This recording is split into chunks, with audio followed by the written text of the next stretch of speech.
When performing a trim where there is effects with animations, like for example a time warp, we need to pay attention to this section just under the calculator in the edit panel, where we have trim mode and animation, especially in the animation one. Because I normally have it as select and stretch, and this sometimes depending on the operator, these might change. If you have it in extend, what is going to happen here, as soon as I click on this button and perform the trim with the right button and left button of my mouse and extend it just exactly to where the next clip is, and you could see it shows like it's slowed down 50%. Basically the clip has gone 50%. But if we go to the keyframe graph and select the time versus time parameter here, we can see that actually our curve is only halfway through. It didn't animate, so basically we're freezing the last frame. That is because we had extended apply. Okay.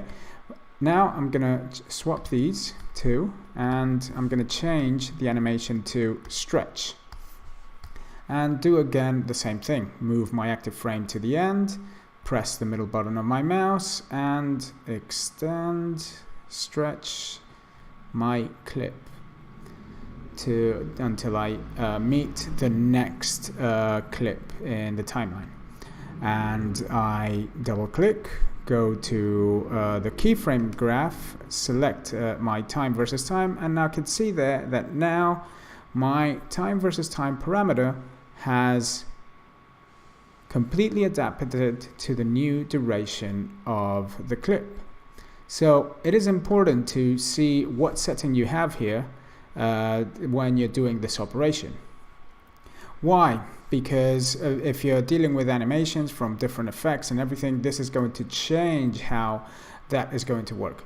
But anyway, I'm going to repeat this section, and now I'm going to show you how we can override any selection that we have here.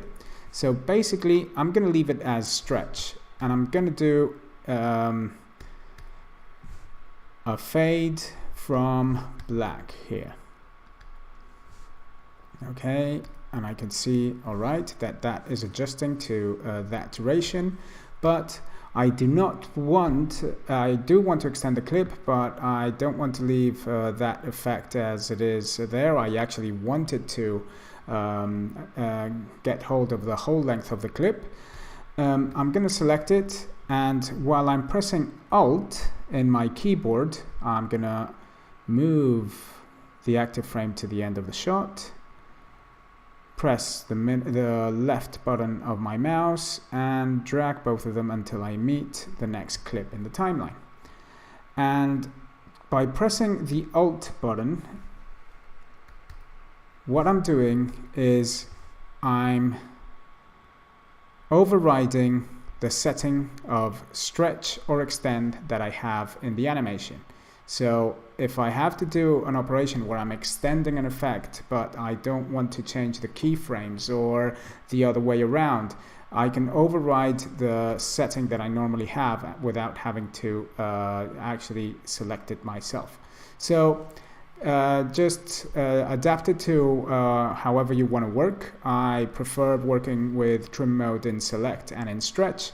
And then if I have to override it, I just press the Alt button before I perform any trim operation.